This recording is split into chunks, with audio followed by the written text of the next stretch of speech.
attention. What happens? Always when we are just opening the textbook and copies and we are going through it, the students feel it quite monotonous. It is very monotonous for them to go through it. So crossing the limits of textbook, if we are making anything pictorial in front of them, if we are making the chapter, breaking the chapter in a pictorial way, they can visualize the chapter in a very easy way. This is actually a poem, Kindness to Enemy. Okay, so here what I have done with every stanza, what the poet has tried to say, that I have brought up here. Okay, before I come to this topic, I'll say, suppose the moment a teacher enters the class, what the teacher does, whether that is the English teacher or any other subject teacher, we just write a name of the chapter and the writer's name, the author's name or the poet's name. And with that, we start our first learning objective. Our first learning objective is what? Recollecting. Recollecting is what? When we are writing any author's name. Here, for instance, my kindness to animal has got no poet's name. It's an anonymous.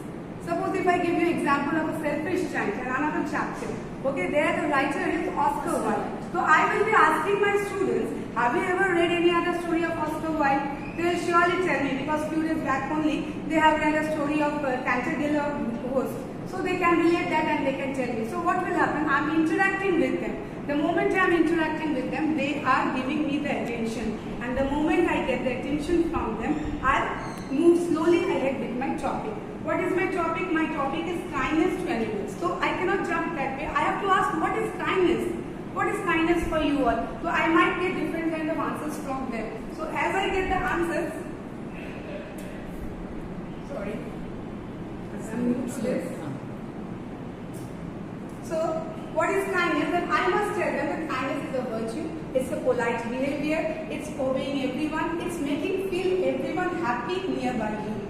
That's what I will be explaining them. Of course, I will be getting different answers from them. Then it's my duty to teach them that with whom you should become kind. We should be kind with everyone. We should be kind with everyone, including our mother earth, including our parents, our friends, our neighbors. With everyone, we should be very much kind. And how can we be kind? I can show kindness how? I can show kindness by going to someone else first. That is, if someone is in need, I can go and stand by him. I can say thank you. I can make happy someone by using the word please and requesting, using the polite words also I can make someone happy. So every possible way, whatever I am doing and I am trying to make anyone happy, that is my act of kindness. Now, by this time, my students have learnt about kindness. Now, I will be slowly moving to the poem. So, kindness, till now I have taught that you are being kind with nature, you are kind with human beings and all.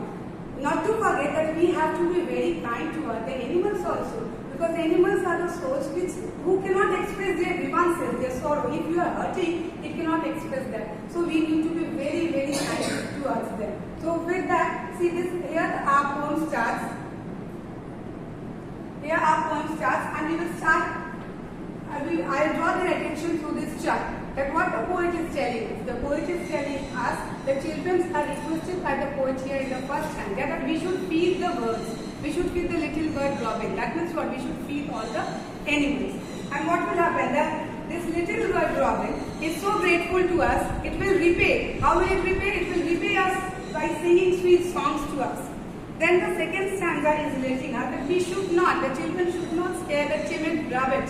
The rabbit, which instead what should we do? We should allow the rabbit to play along in the lawn and we can feel entertained by watching them. And again, the last stanza I think the little lark also sings very sweetly and delights us, and little lark keeps on flying in the sky with the untired wings. So this is how, if I am making this picture, what is happening? The student is seeing the pictures and they are getting more attracted instead of going through the lines, so they can understand the poem here. In my understanding, what we have to do, English, as we all know, is a foreign language and the kids are too small, so we always have to go with the difficult words. Most of the time what happens in our textbook, some meanings are given. So we do go through it, and besides that, some extra words we should be writing on the board and the students copy that. So that is meanings. After meanings, what we can do, we can enhance their word power, their vocabulary by doing some more word power. Here are some antonyms. What I have done here, see, never and antonym is written here always, then life, death, heart, heal, bright, dull, tired, untired, wrong, right. These are antonyms. More we can do is synonyms. What are synonyms? These all are actually words which are gathered, collected from this poem Kindness to Animals. This is what we are doing this. Why we are doing this? So that their vocabulary is enhanced, they can enrich with new words. And then comes application. How can they use this word power? They can make sentences, they can frame sentences. When it comes to sentences, then we all know that language is the integral part of literature.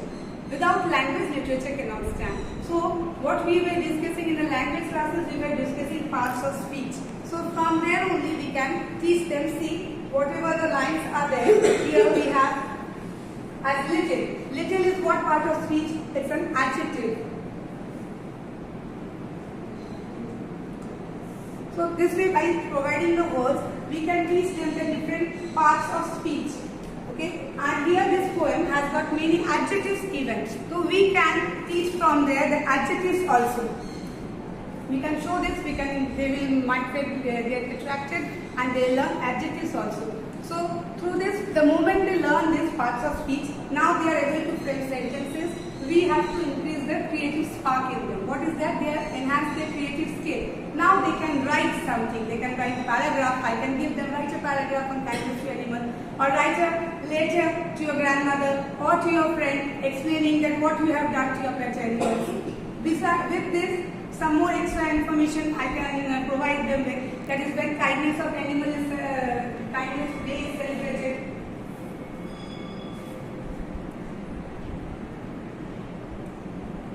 So here, there are 13 November World Kindness Day is celebrated. Another kindness day is celebrated. Kindness to Animals Day is celebrated on October 4th. So this extra information also we can provide them. They will be enriched with that. What do we do on this day? World Kindness Day is a day on which we generally show kindness to everyone, including Mother Earth, environment, money, papa, friends, everyone. And this is especially for kindness to animals. That we should not forget when we are showing the act of kindness, we should not forget the animals at all. So this is the specific day on which the pets are advised to take to the vet, whether they are keeping healthy or not, whether the diet that has been provided to them, those are nutritious or not, to regulate all the things. On this day, an observation has been done, that is Kindness to Animals Day. After this, we can move ahead with our activities. Our play a short drama. Try to play a short drama with my students. An 8-year-old girl was going to school. On her way, she saw two boys disturbing a street dog. Hey, what are you doing? Captain, Lord.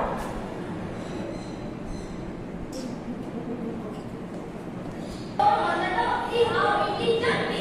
Stop that. Don't hurt the poor animals. You should take care of them. By that time, some more boys and girls too gathered there.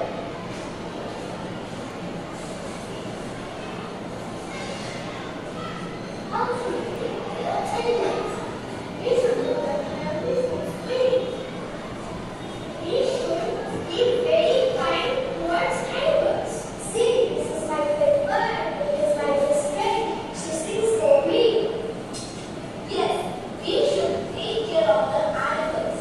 That is such a language which can be good by the dead and that is used by the light. Thanks, sir. Very nice performance from class 5A, poem Kindness to Animals.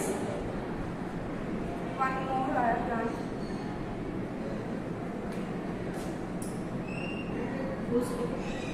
Students, today we shall discuss the poem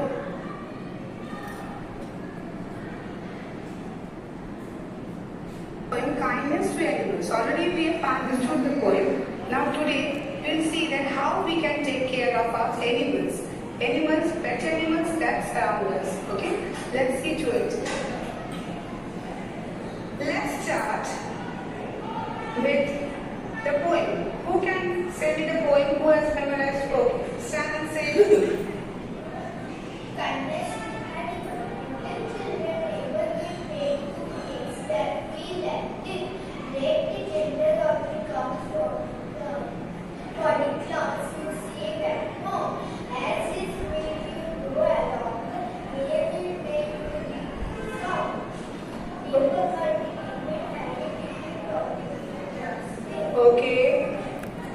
next one who will try? Yes, try, stand. Let the products go and play, not with lot of use of play. Little love goes so very high through the black windows of the sky. Okay, sit down. Last year. Singing as if it were always played and glittering on an airway. Oh,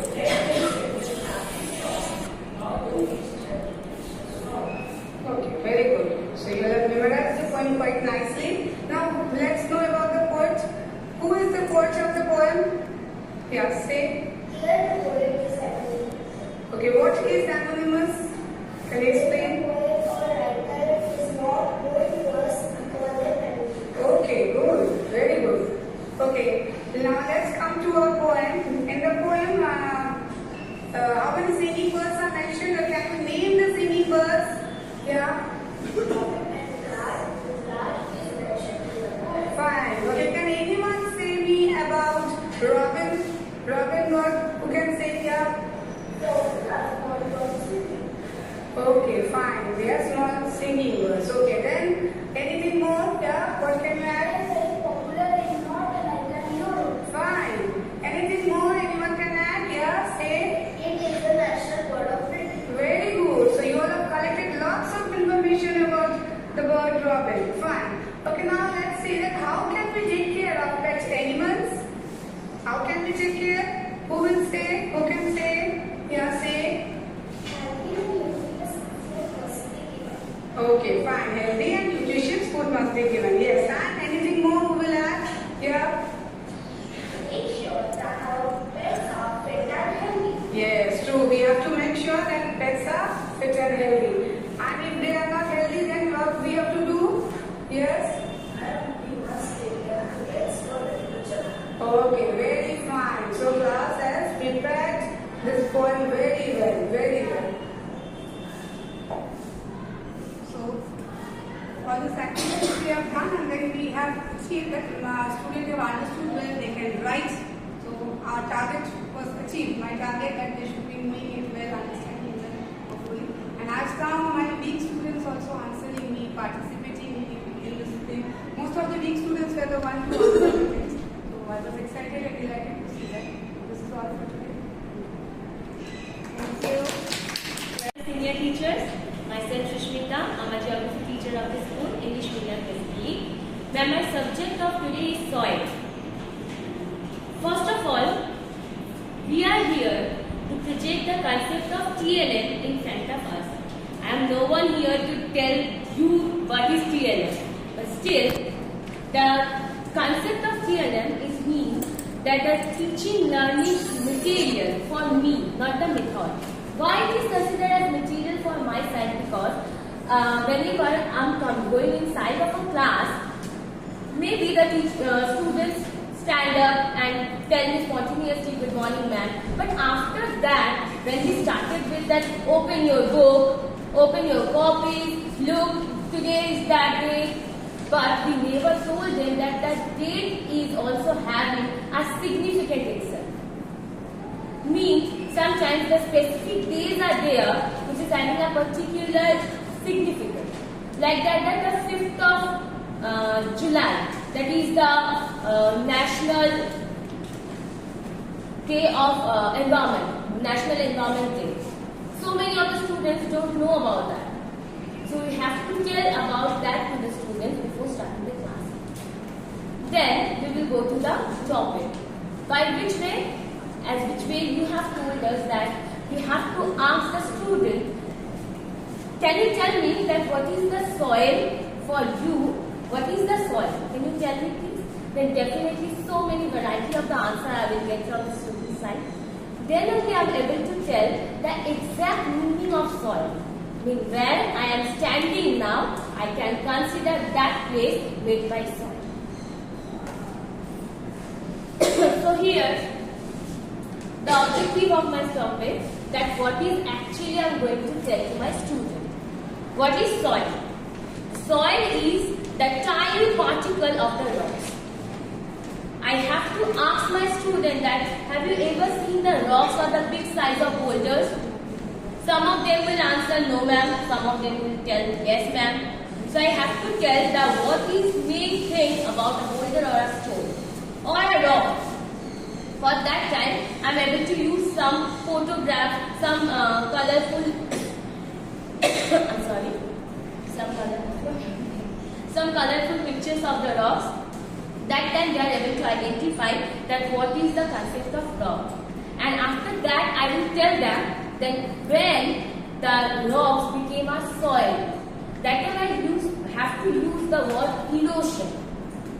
That when by the natural elements the rocks eroded, that is the way or that is the only process to get the soil.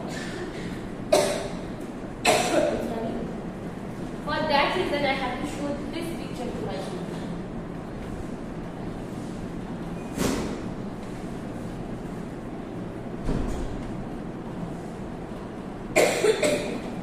This one. For some of them may be asked me, ma'am, what is the concept of erosion? Then only I will tell them.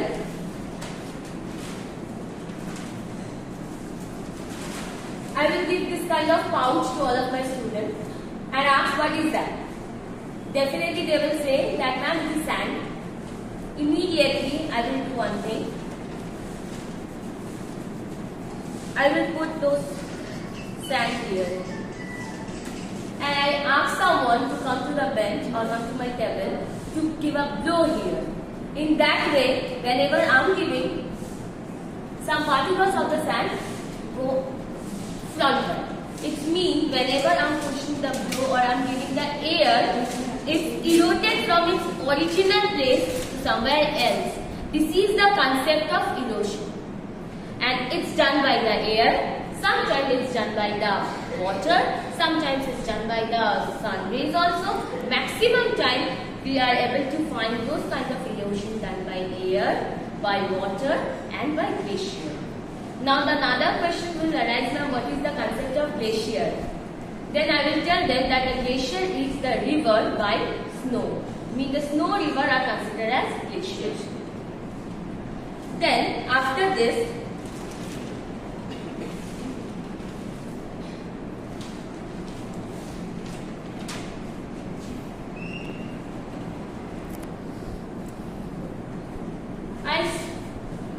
this kind of thing in front of them. What is the soil? As I have told that a particle of a tiny pieces of the rock make up most of the soil. By what? By the air and by the water mainly. Then after, we will go to the soil layer. This is the main picture of the soil layer, where we are able to see the soil is having 1, 2, 3, 4, 5, 6 total layers, where the uppermost layer is considered as the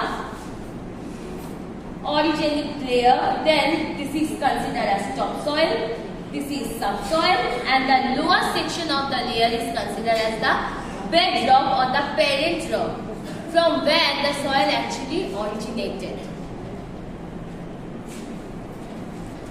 In this place, we are having this photograph, where we are able to show to the student that the different color shade of the soil layer. Maybe in this place the color shades are showing, but still from there they are able to identify the actual pictures. This part of the soil is bit lighter, but this part is darker than this part, and this part is much darker than that.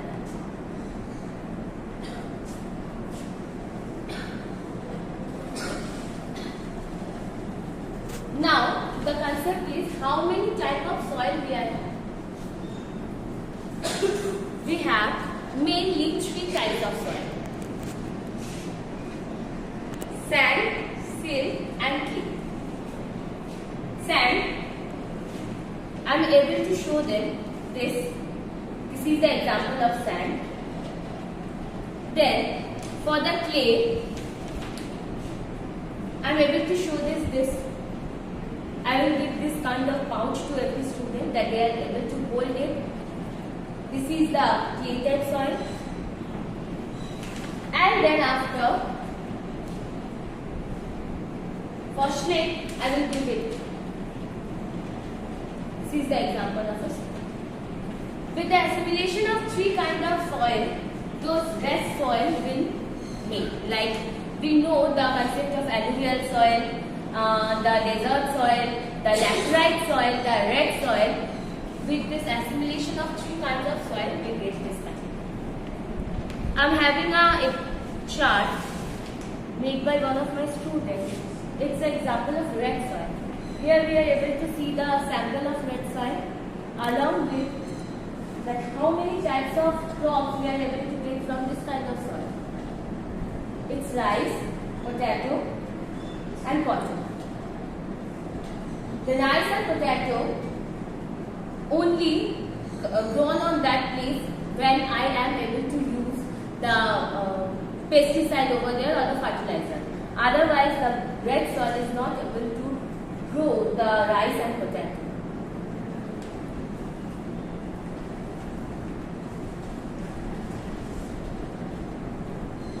And after this, I have to tell to my student that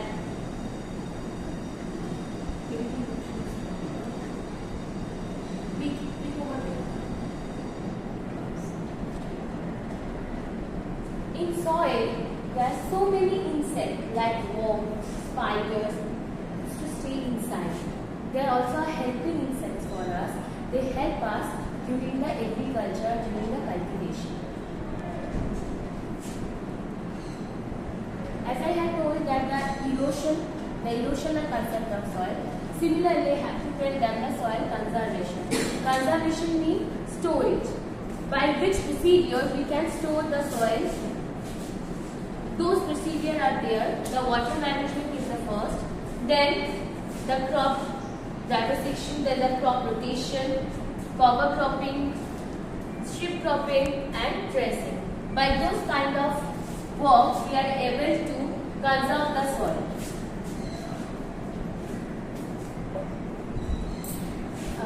By showing this thing, I think we are able to attract more attention to the students. Everyone. So for me and I know for everyone, teaching is not a one-way method. Nowadays all the teachers enters the class, give me the book, we will learn the questions, I will explain the chapters, make it right. No. Teaching is always a both-way process. And here we are here to discuss about that only.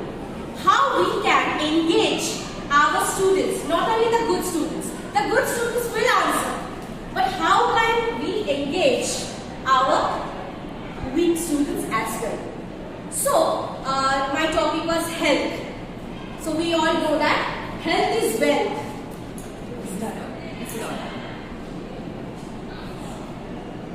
Okay. So, health is wealth. So, I will divide my health classes into 4 periods. I will take 4 periods. For the first period, I will show them this. They will attracted by this model. Then I will ask them what you had in your dinner last night. So they will give me some different answers. From there, I can ask them, do you know whether it is healthy or not? Okay, take it out what you have brought for your lunch. Then somebody will show me some fruits. Somebody will show me some bread and butter, and some will show me that the packet of Lays and chips and all. Is it healthy? No, it not be healthy. Okay, so I can show them some dustbin. There are 2 types of dustbin must be made. Okay,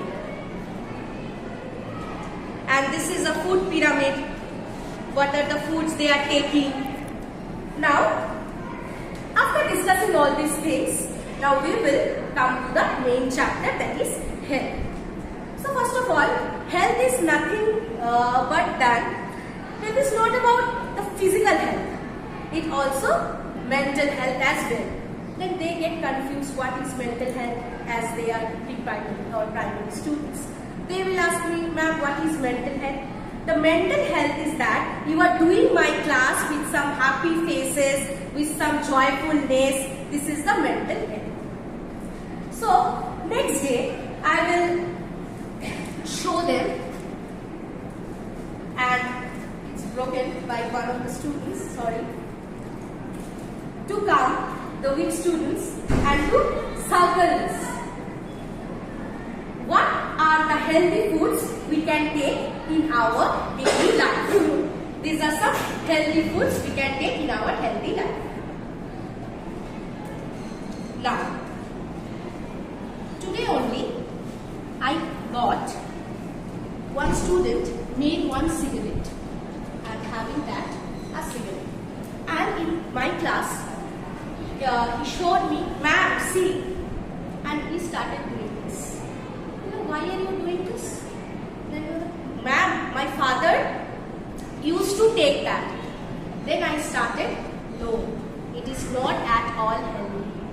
You can't have it, and go to your home and tell your father not to have that. Because I think from the home onwards, our habits will change. Okay, on the next day, I have made one chart as ma'am told that I will hang this in the class. What are the healthy foods and what are the junk foods. Next day I will cover this and ask them to come with a marker. And can you please see what are the healthy foods and what are the junk foods. They can do. Okay.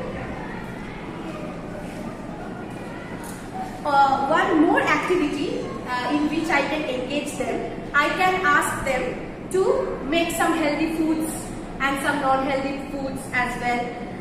Else I can some thermocol plate. In thermocol plate you can color and paste the healthy foods or the non-healthy foods. That's it.